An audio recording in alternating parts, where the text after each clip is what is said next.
Cheers everyone and welcome to yet another lore video, being presented today, the Shapers. So who were the Shapers? When did they live? How did they look like? What did they do and what happened to them?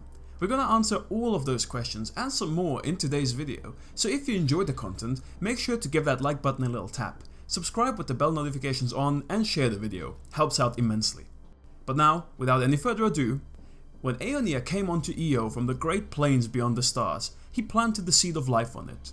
We don't know how long it took, but eventually from this seed sprouted the first life on Io, the first races, the dragons, which we covered in the previous lore video, and the Shapers, the race of the gods, as is mentioned in SpellForce 2 by the Dark Elven alchemist Sorvina. Now, I'm sure there were other living beings on Io at that time, but the dragons and Shapers stood out among those because they were intelligent beings, capable of speech, thought and all that good stuff. We know that the dragons first appeared on Godeland, but we have no clear indication where the Shapers originated from. I'll just go ahead and say Fiara because, well, most important things happen on Fiara, so why not? Well, now there's actually a bit of evidence to support this claim, but I'll get to that a bit later. Anyhow, around the year 45,000 before the convocations, the Shapers started building and expanding their empire. They most likely explored all of Io's continents during their reign, but we only have visual confirmation of them being on Fiara, Xu and Godeland. Anyhow, as they were the race of the gods, the Shapers innately had a very strong connection to magic, which allowed them to create marvelous structures, cities and machinery, the likes of which have really not been seen on Io ever since. And just to stress this again, no, Mullandir wasn't a Shaper city. Please refer to this video here if you want to know why. But just take for example the colossal city ship from SpellForce 2 Dragonstorm.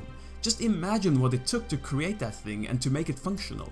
Their incredible magical prowess even allowed them to create things such as glass, steel or crystals with just a mere thought. We can see the extent of that in some places like the Songlass or the Crystal Forest on Fiara. Both of these slopes of land had been changed by the Shapers tens of thousands of years ago in order to forward their research.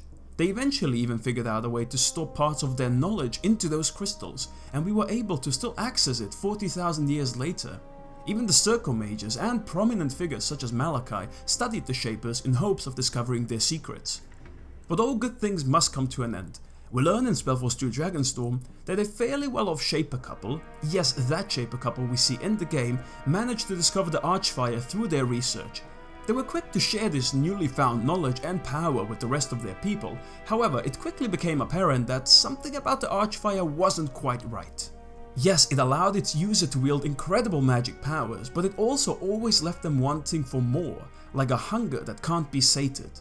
It didn't take the Shapers long to realize what unfortune this couple had brought upon them, and as punishment, they were put to eternal sleep via a spell and locked away in a library in a place called the Citadel.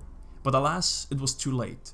The seed of greed had already taken root among the Shapers, and it wasn't long before they started using their new power to enslave and use other, inferior races, forcing them to do their bidding and robbing them of all free will. This eventually prompted the dragons, who were until now living peaceful lives in Godeland, to take action around the year 40,000 BC. They left their nests and descended all over Io. With the power of the Archfire infused into their fiery breath, they were able to hunt down the Shapers and destroy their empire. No other race would have been able to do that feat, because as we know, it takes the power of the Archfire to kill a being that mastered it. However, don't confuse this and think that the dragons should be unkillable because of that. The fire of the dragons only has traces of it, since they were one of the first races, but it doesn't course through them nor have they learned how to use it, which still makes them very killable. But I digress. To get back to the point, the dragons killed most Shapers and ruled over Io for the next 40,000 years to keep a sort of balance. But there were Shapers that survived the onslaught. Obviously the couple that was hidden away and wasn't found by the dragons, but some managed to escape and find shelter in 3 different regions of Fiara. One group fled to the south and hid beneath the thick trees in the forests of Finon Mir. They eventually adapted to their new life and became what we now know as elves, retaining most of the visual features of the Shapers as well as their strong bond to magic. One group fled into the caverns beneath the Grimwalk Mountains. They found their new purpose in mining, which caused them to grow shorter in stature as a result of traversing tunnels for thousands of years. We now know them as dwarves, and they retained the Shapers' building and craftsmanship skills. The final group fled into the Windwall Mountains where they hid away in caves. Their life there became very primitive, However, they also adapted and eventually regressed into what are now humans. They retained the Shapers' lust for knowledge, but also their lust for power. And that's the story of the Shapers, and I know that the Shaper couple eventually got woken up and all that, but I'm saving that portion for another video, no worries. For now, that's all. If you enjoyed, consider sharing this video with SpellForce fans or fantasy fans alike. Let's spread the fandom. What do you think of the Shapers? Let me know your thoughts in the comments or join the official SpellForce Discord to discuss it with me or other fans. Thank you very much for watching, and I hope to see you in the next video.